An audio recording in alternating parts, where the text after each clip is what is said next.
재판을 계속 진행하도록 하겠습니다. 다음에는 서증 등에 대한 증거 체부 및 증거 조사 등에 관하여는 주심 재판관님께서 진행하시겠습니다. 예, 서증 정리에 앞서서 이 주심 재판관님 편파적이라고 하시니 그거 조금 정리를 좀 해야 될 것 같습니다.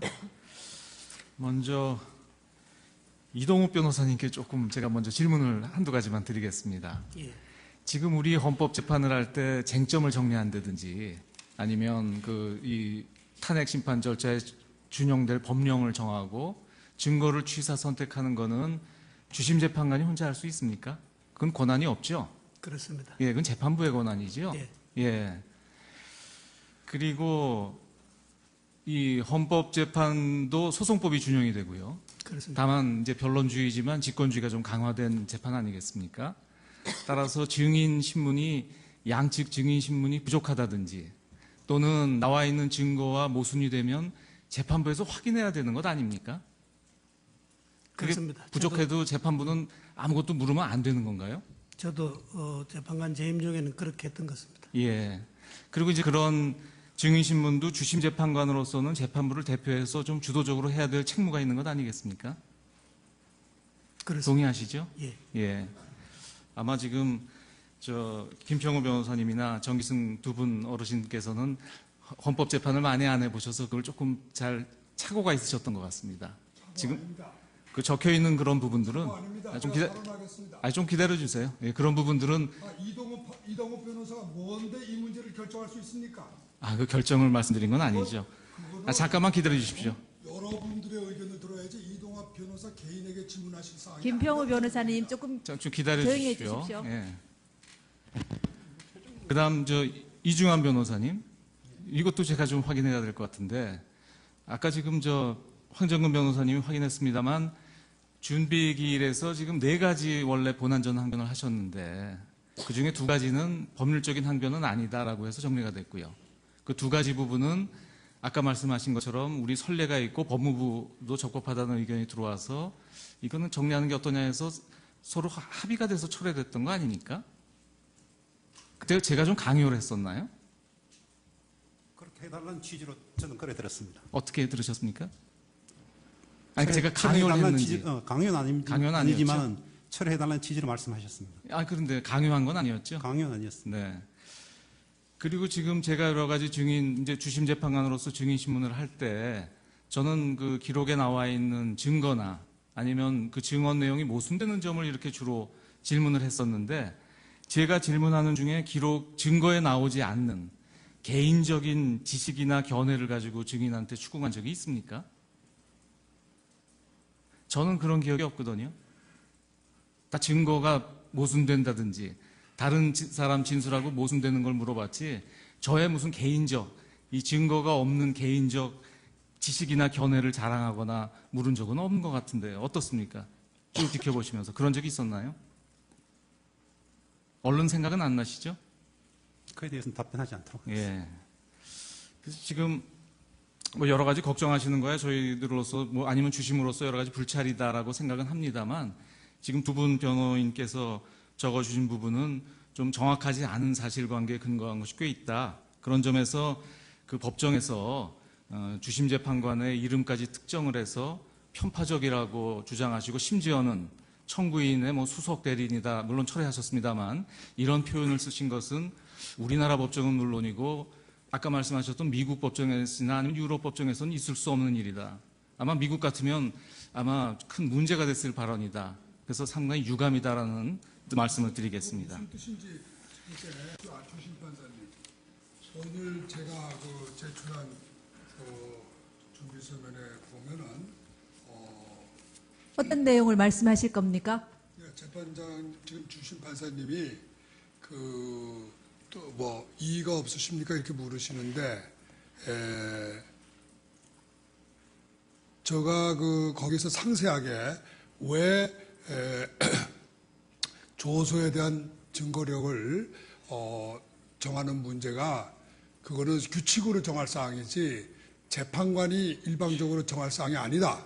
규칙 제정 절차를 거쳐야 된다고 제가 주장했습니다. 그러니까 전체적으로 저는 재판관님이 말씀하시는 거 하나하나에 다 이의를 제기할 수 없기 때문에 말씀을 안 했지만 저는 강일원 재판관이 개인 독단으로 규칙을 제정하는 어떠한 것에 대해서도 저는 인정하지 않습니다. 그거는 포괄적 이의입니다. 그리고 아까도 이야기했지만 어떤 그 중거법 문제를 무슨 마치 무슨 민사법이 준용되는 것처럼 이렇게 말씀하시는데 전혀 법적 근거가 없어요. 명백히 헌법재판소법 40조에 절차에 관해서는 형사소송법을 준용한다고 되어 있습니다. 그러니까 만일에 이걸 준용을 안 하시려면 왜 준용을 안 하는지에 대한 설명이 있어야 되는 겁니다. 법률에 명백히 준용한다고 되어 있는데 나는 해석이 틀리다. 그러니까 준용 안 하겠다. 이거는 어디에 그런 근거가 김평우 있습니까? 변호사님 그러니까 답변을 드리겠습니다. 지금 강일호 재판관이 지금까지 하신 건 전부 법률에 위반된 건데 그거를 마치 대표 변호사가 동의했으니까 넘어가겠다. 그거는 법률을 오해하신 거예요. 법률에 위반되는 행동은 판사도 할 수 없는 겁니다. 해더라도 그건 무효예요. 답변을 드리겠습니다. 그 헌법재판소법 40조에는 형사소송법을 준용한다고 되어 있습니다. 그리고 헌법재판은 헌법재판의 성질에 맞게 적용을 합니다. 그래서 저희들이 매일 재판관 회의를 거쳐서 이 절차나 진행이나 모든 것에 대해서 회의를 하고 진행을 하고 있습니다. 그 부분은 지금까지 소송을 수행해온 대리인들께서도 모두 아실 것입니다. 쌍방 대리인들께서도요. 그리고 그 부분에 대해서는 아직까지 크게 이의를 하신 분이 안 계십니다. 그리고 재판장님, 그거는 사리가 맞지 않는 말씀이에요. 그 부분은 서면으로 국회가 써내십시오. 만든 법률이 그렇게 정했는데 이거를 갖다가 국회 법률을 무시하고 재판관하고 변호사들이 둘이서 합의하면 법률을 깰 수 있습니까? 준용이라고 되어 있습니다. 준용은 준용 그대로 해야 되지 않습니까? 왜 준용이라는 걸 뜻을 갖다가 적용하지 않는 것으로 해석해요? 준용한다는 건 적용하는 방법에 관한 문제지 재판장님. 적용하지 않는다는 뜻이 아닙니다. 재판 진행은 재판장이 하는 겁니다. 아닙니다. 재판 진행에 대해서 의견을 말할 수 들어보세요. 있는 제가 당사자의 말씀드리고 권리입니다. 있습니다. 김평우 변호사님, 그렇지 지금 않습니까? 저희가 굉장히 모욕적인 언사에 대해서도 그리고 굉장히 참고 진행을 하고 있었습니다. 그런데 지나치십니다. 아니 뭐가 지나쳐요? 저는 법을 설명한 것밖에 아무 설명이 없었습니다. 저는 아까 발언하실 때도 재판부에 대해서 굉장히 모욕적인 언사와 지난 기일에 재판부에 대해서도 삿대질이랑 헌법재판관직이나 하느냐 이런 말씀을 하셨습니다. 저희가 문제 삼을 수도 있지만 제가 뭐라고 그랬어요? 녹음이 다 되어 있습니다. 그 그래요. 부분은. 녹음을 다 틀어보시죠. 그럼 제가 뭐라고 그랬습니까? 이런 다음- 법이 있느냐고 이야기했지. 그거를 갖다 뭐가 잘못됐어요? 다음 진행하겠습니다. 재판장님, 원만한 재판 진행을 방해하고 이 신성한 헌법재판의 권위와 신뢰를 저해하는 행위에 대해서는 재판부에서 단호한 조치를 취해야 된다는 것이 국회를 대표하는 소추위원의 생각입니다. 잘 검토해 주시기 바랍니다. 네, 그 부분은 저희가 별도로 검토하도록 하겠습니다. 일단 품격 있게 재판이 진행되도록 협조해 주시기 바랍니다. 이 사건이 일반 사건이 아니지 않습니까? 대통령 탄핵 사건입니다.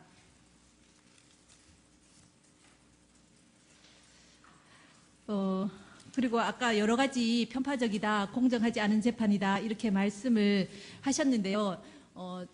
몇 분의 대리인은 오늘부터 또 몇 분의 대리인은 지난 기일부터 이렇게 참여를 하셨습니다. 참여를 하셨는데 지금까지 저희가 굉장히 그래도 순조롭게 이렇게 진행이 되어 왔고 저희 전 소장님께서 3월 13일 그거는 이제 우리 헌법재판 질서나 또 국정공백이나 또 7인 재판관 체제에서 혹시라도 이런 선고가 되는 그런 우려 때문에 개인적으로 말씀하신 겁니다. 그 부분에 대해서 우려를 피청구인 대리인께서 말씀하신 이외에는 절차에 대해서 특별한 이의가 없으셨습니다.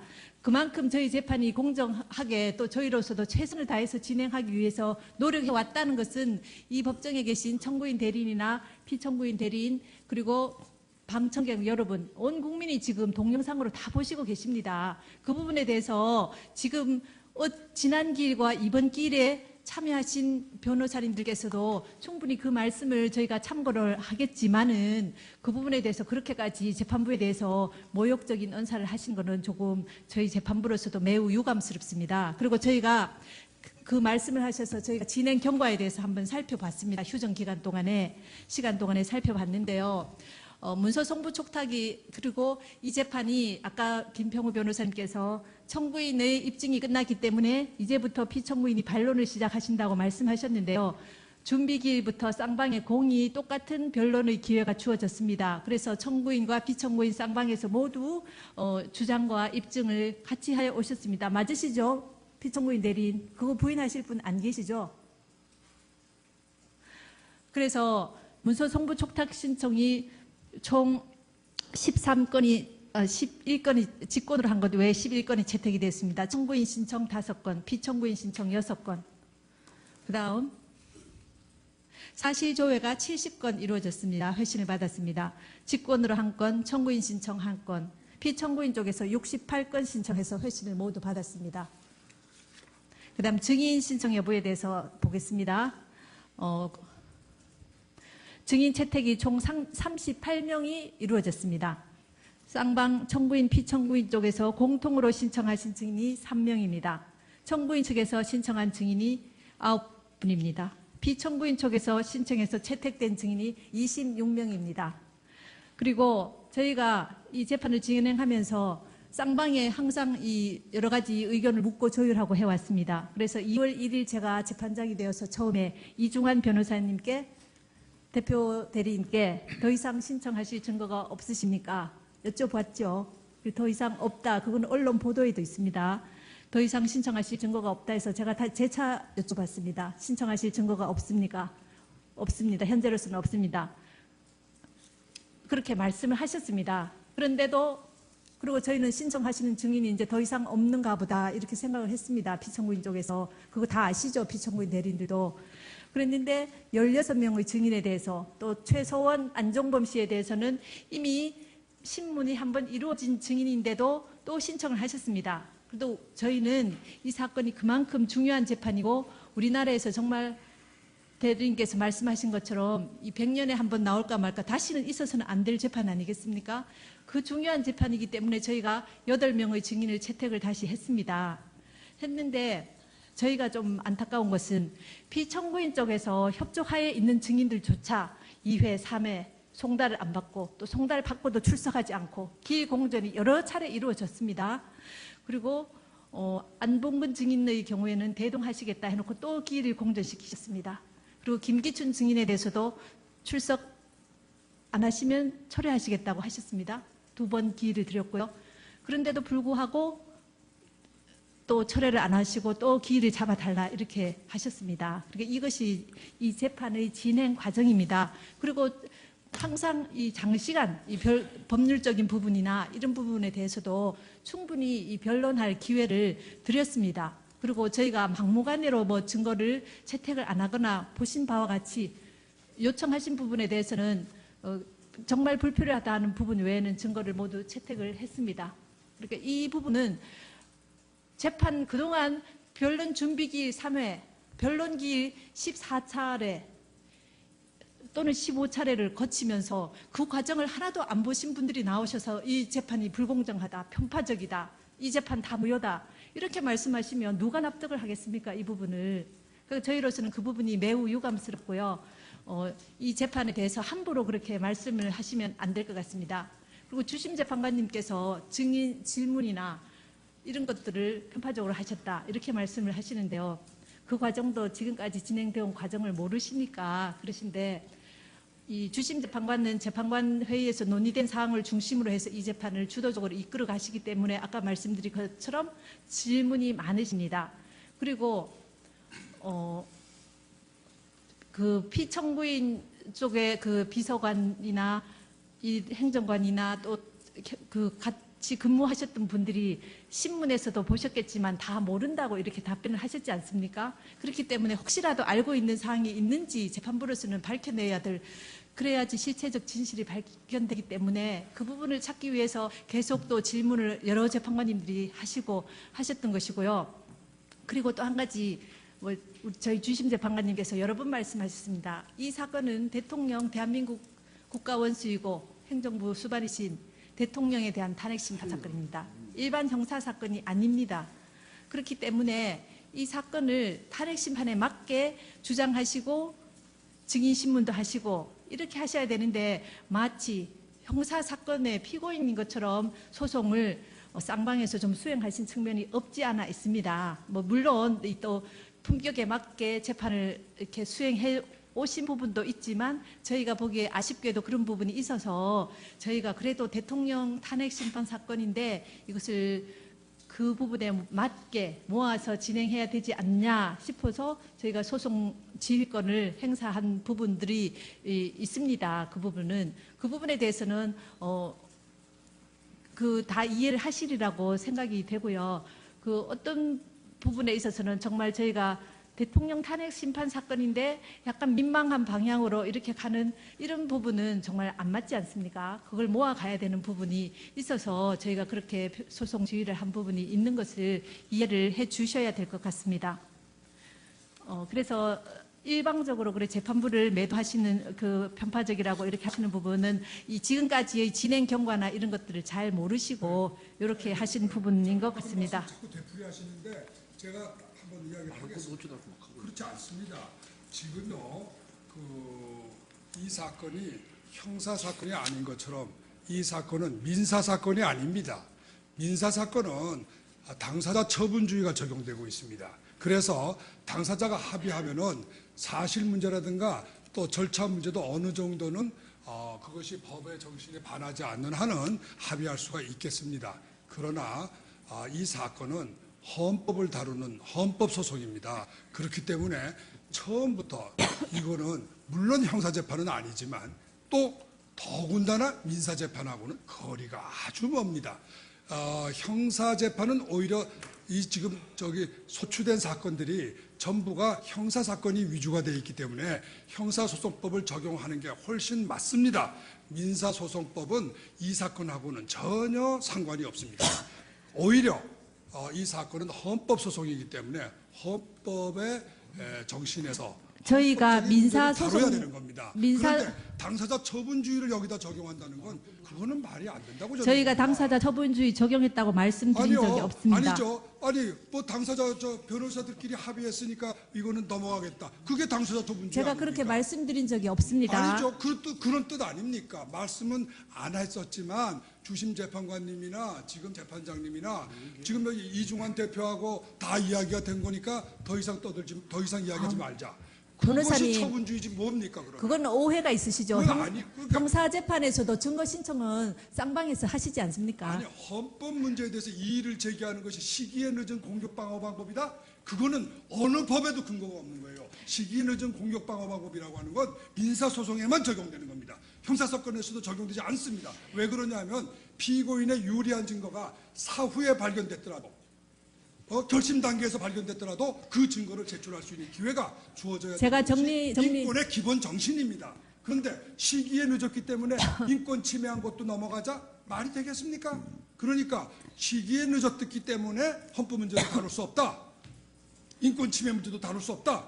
이거는 헌법의 근본 정신을 저는 여기에 이 사건이 또 이 법원이 헌법재판소고 헌법사건을 다룬다고 하는 것을 생각해 보십시오.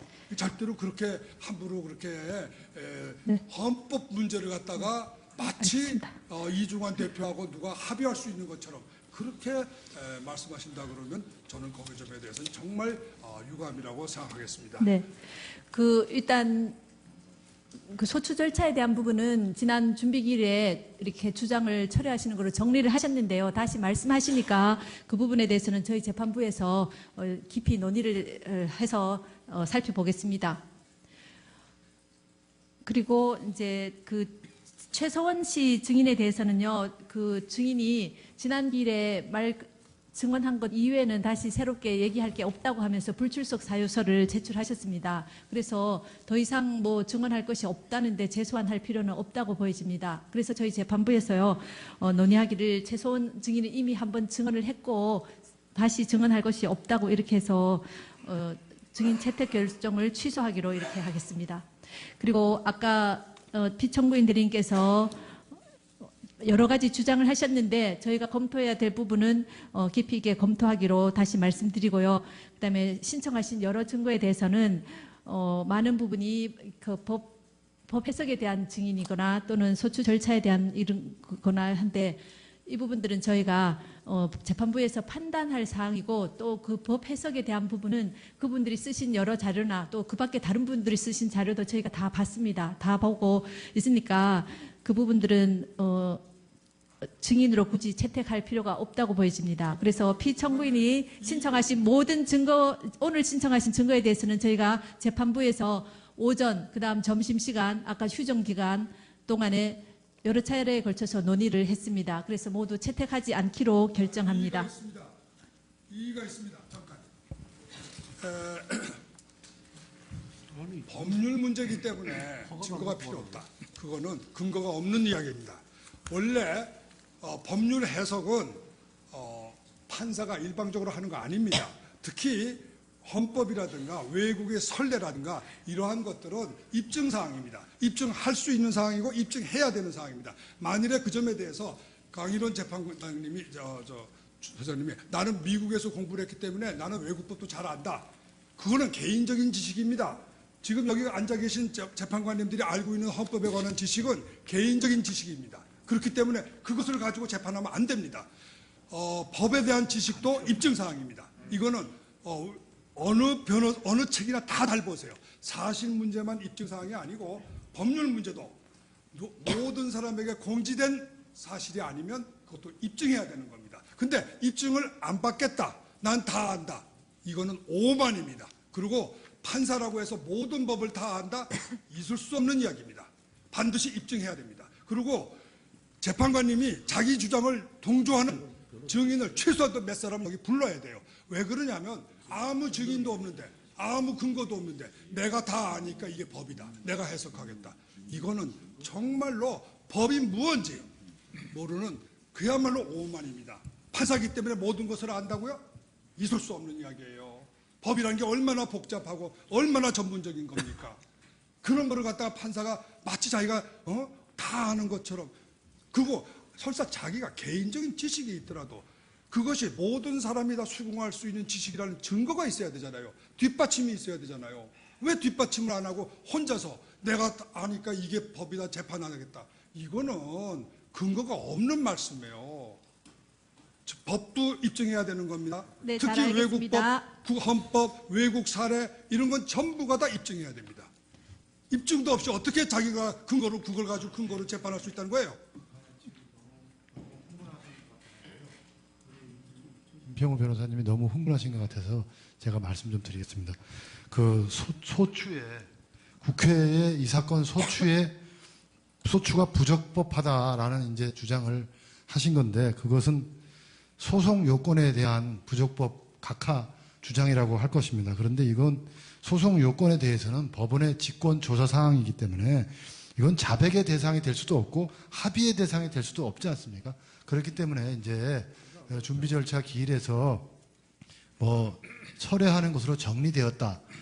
아니면 아예 자백하는 것으로 정리됐거나 아예 합의가 있었던 걸로 정리됐다 하더라도 문제 삼을 수 있는 건데 그것을 문제 삼고 있는 거 아닙니까? 이것을 만약에 문제 삼지 않는다면 변론이 종결되기 전에 문제 삼지 않는다면 안 되죠. 그러니까 변론 종결 전에 당연히 이렇게 문제를 삼고 있는데 재판장님께서 소추 절차에 대해서는 깊이 논의해서 살펴보겠다. 지금 이 말씀을 해주셔서 다행인데요. 그냥 네, 저희가 살펴보겠다고 그냥 넘어가시고 있기도 모두 합니다. 사실 실제로 살펴보고 있기도 합니다. 네, 그걸 그 부분은. 살펴보겠다고 말씀하시고 모든 관련 심리를 그냥 안 하시려고 지금 하시니까 지금 그러시는 건데 좀 이 부분에 대해서 오늘 당장 뭐 결론 내리실 게 아니지 않습니까? 지금 결론 내리시고 뭐 소송 요건에 대해서 모든 걸 심리가 끝났다고 지금 말씀하시는 건지 그걸 좀 저희가 오해를 하지 않게 좀 설명을 좀 해주시죠. 지금 이제 소송 요건에 대해서 심리가 전부 끝났다고 하시는 건지 아니면 소송 요건에 대한 심리가 아직도 여지가 있는 건지 그걸 좀 말씀해 주셔야지 그냥 깊이 논의해서 살펴보겠다고만 하시면 저희가 무슨 말씀인지를 잘 이해를 할 수가 없습니다. 지금 재판장님 말씀은요. 그 부분은 법률 판단 문제이기 때문에 저희들이 논의해서 판단하겠다는 그런 말씀이십니다. 예. 아니요. 제가 하겠습니다. 지금 주심 재판관님 말씀 잘 들었고요. 저희들은 그 위 사건에 관하여 신청인의 소송 대리인은 다음과 같은 사유로 헌법재판관 강일원의 기피를 신청합니다. 신청 취지: 헌법재판소 2016 헌나 대통령 박근혜 탄핵 사건에 관하여 헌법재판관 강일원에 대한 기피 신청은 이유 있다는 결정을 구합니다. 신청 원인: 신청인은 청구인 국회가 탄핵 소추 의결을 함으로써 탄핵 소추를 당하여 현재 기소의 탄핵 심판 중에 있으나 동사건의 헌법재판관 강일원은 피청구인 측의 적법 절차 위반 주장에 대한 위헌, 위법한 변론 및 입증 불허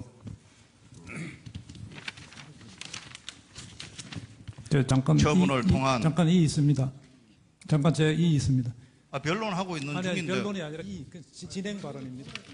끝나시고 하십시오. 처분을 통한 변론권 제한, 소위 쟁점 정리라는 이름 아래 새로운 탄핵 소장 내용을 제시하여 청구인 측으로 하여금 준비 서면이라는 이름 아래 소추장의 내용을 불법으로 변경하도록 하고 이 변경된 소추장에 따라 재판을 진행하여 불공정한 편파적 재판 진행, 아무런 헌법적 근거도 없이 당사자가 동의하지 않는 수사기관의 조서에 증거의 적법성을 부여하여 위헌적인 증거 규칙을 멋대로 입법하고 그 위헌적인 증거 규칙을 근거로 검찰이 일방적으로 작성한 조서를 이 사건 탄핵 심판의 증거로 채택한 위헌 위법한 재판 진행, 편파적인 직권 정의신문, 독선적인 적용법 해석을 통해 고압적인 재판 진행을 함으로써 위 재판관이 이 사건에 관여함은 헌법재판소법 제40조에 의해 준용되는 민사소송법 제43조 1항에 규정된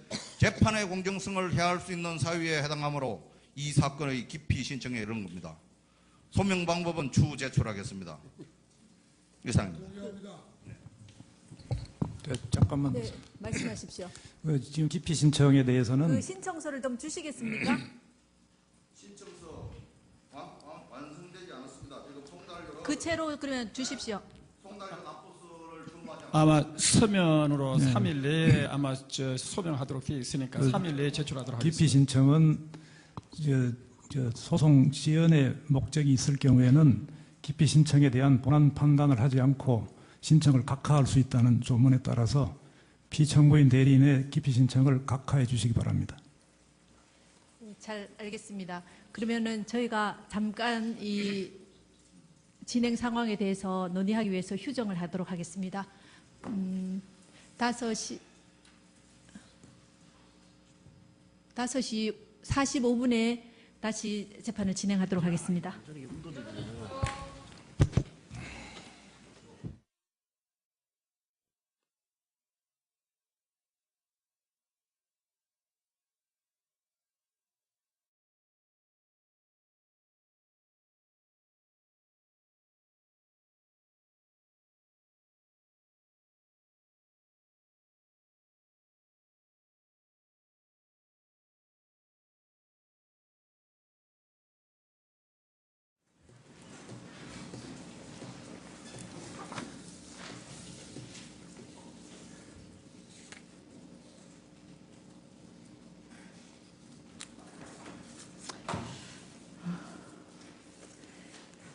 피청구인 대리인께서 신청하신 기피 신청에 대해서 저희 재판부에서 논의를 했습니다. 그래서 그 결과를 알려드리도록 하겠습니다.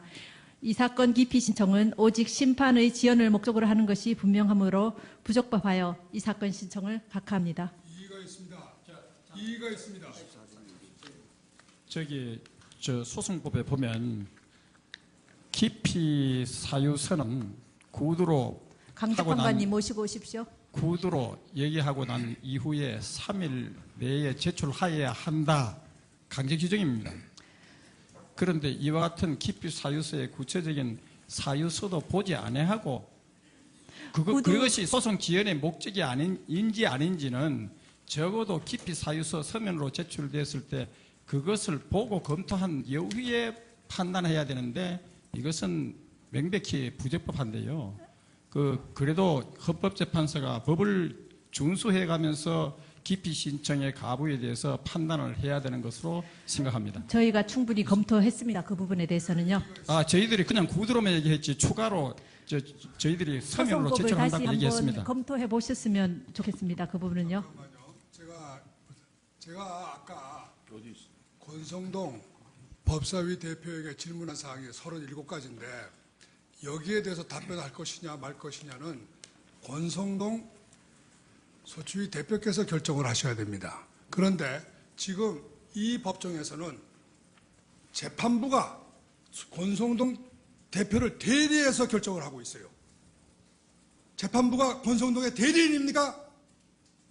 이것은 절대로 있을 수 없는 일이에요. 두 번째로, 잠깐만 기다리세요. 두 번째로, 어떤 기피 신청이 있을 때는 그 기피 신청 사유가 무엇인지 들어봐야 될 거 아닙니까? 판단하시기 전에. 네. 아까 저희가 신청한 그 사유를 보면은 강일원 재판관의 불적법한 직권 증인신문에 대해서 동영상을 가지고 녹취록을 지금 거의 다 만들었습니다. 그 녹취록에 가지고 그것을 입증하겠다고 주장했습니다. 그러면은 그것을 보시고 과연 이게 직권 오버한 직권 신문인가? 이거를 판단할 수 있는 겁니다. 그리고 법원이 아무리 그 문제를 판단할 수 있는 전국적 결정은 법원에서 하시더라도 일단은 어떤 내용이었나 하는 거는 이러한 중요한 헌법재판에서는 국민들에게도 알려줄 수 있는 기회가 있어야 됩니다. 국민들이 피청구인 대리인들이 이러이러한 점을 불만을 가지고 기피 신청을 했구나 하는 것을 국민들도 봐야 될 거 아닙니까? 근데 국민들한테 보여주기도 전에, 제출하기도 전에, 우리는 기각한다. 이렇게 결정을 하신다면 도대체 주권자인 국민을 뭐로 아는 겁니까? 재판관이라 하더라도 모든 문제에서 올마이티한 건 아닙니다. 헌법에 주어진 권한 범위 내에서 권력을 행사하는 거지, 헌법을 넘어서고 국민들에게 알 권리도 다 박탈하고 변호사들의 변론권도 다 박탈하고 그런 권리가 어디에 재판관들한테 있습니까? 우리나라가 아무리 후진국이지만 이거는 너무한 겁니다. 지금 경제 대국이라고 하는 나라에서 재판을 이렇게 한다 그러면 이게 지금 전 세계에 지금 방영되고 있는 건데 어떻게 세상 사람들이 어떻게 생각하겠습니까? 참으로 유감입니다. 신청한 당사자로서 또 한 말씀 드리겠습니다. 지금 제가 구두로 기피 신청을 했지만 재판부에서는 뭐 공연히 터집을 잡는다. 예.